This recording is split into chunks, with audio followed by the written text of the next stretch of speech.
I've trained clients to IFBB and Natural Pro Cards, from first show to pro. And in today's video, I want to talk about how to improve the thickness of your mid-back.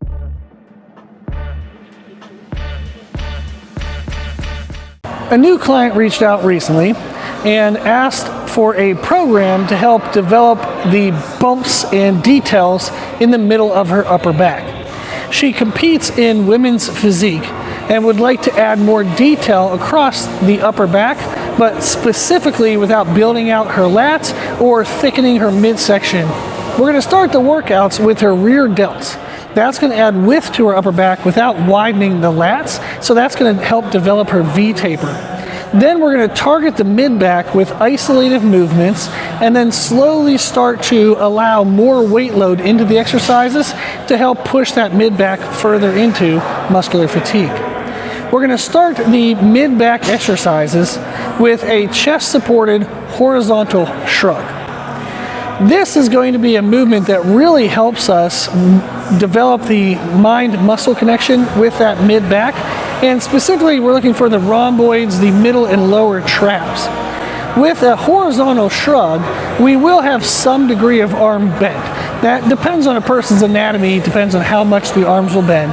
But when we're doing the movement, we want to have a little bit of a bend, so that way we're not overloading the bicep connection. We want to keep the muscles in the mid-back engaged the entire time. And then we're going to focus on pulling our shoulder blades back and then releasing our shoulder blades. This is going to help us isolate the mid-back and drive it into fatigue without other muscles being fatigued yet in the workout. Then from a chest-supported horizontal shrug, we're going to go to a chest-supported heavier version of a row where we do allow the arm angle to bend and we start to incorporate more lats and more biceps into the movement. We're going to do that for heavy weights. Typically for most people, I would aim between 6 to 12 reps. However, that does change depending on the person's need and their strength levels, but that gives you an idea of what range we're looking for.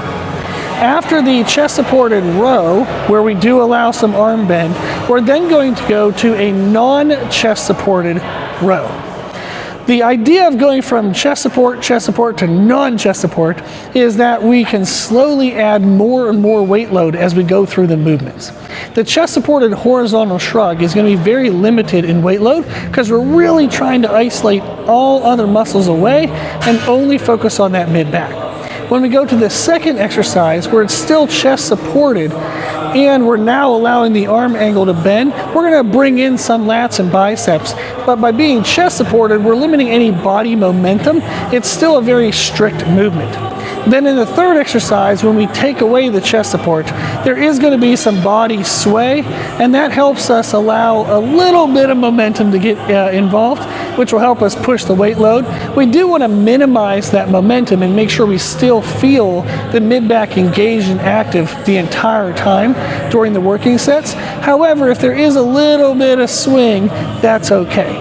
For me personally, I'll allow a little bit of cheating on the concentric portion as long as I'm controlling the eccentric, which is when the working muscle is extending under weight load. If we cheat the concentric a little bit, that's okay, as long as we can control the eccentric. If we control the eccentric, we're getting a lot of muscle damage and more so like muscle stress, and that's going to help us drive that stimulus for growth.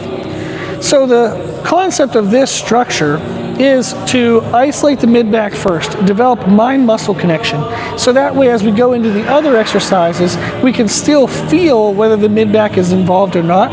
We're also pre-exhausting the mid-back, so then in the second movement when we add other muscles, the mid-back is just being driven further into fatigue and stress, and then in the third movement, we're definitely finishing it off.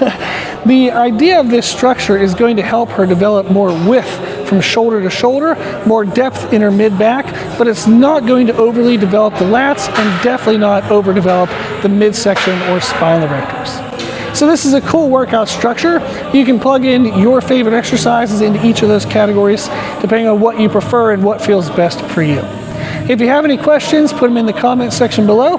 If you're interested in personal training, we do programming for nutrition and training, both virtual and in person. In person, I'm doing that here at Overtime Athletic Club in Rock Hill. So if you're in the local Rock Hill, Fort Mill, Lower Charlotte area, this is an awesome gym. And if you're interested in personal training, just let me know and we'll get it set up for you. Okay, hopefully this video was helpful, and thank you for watching.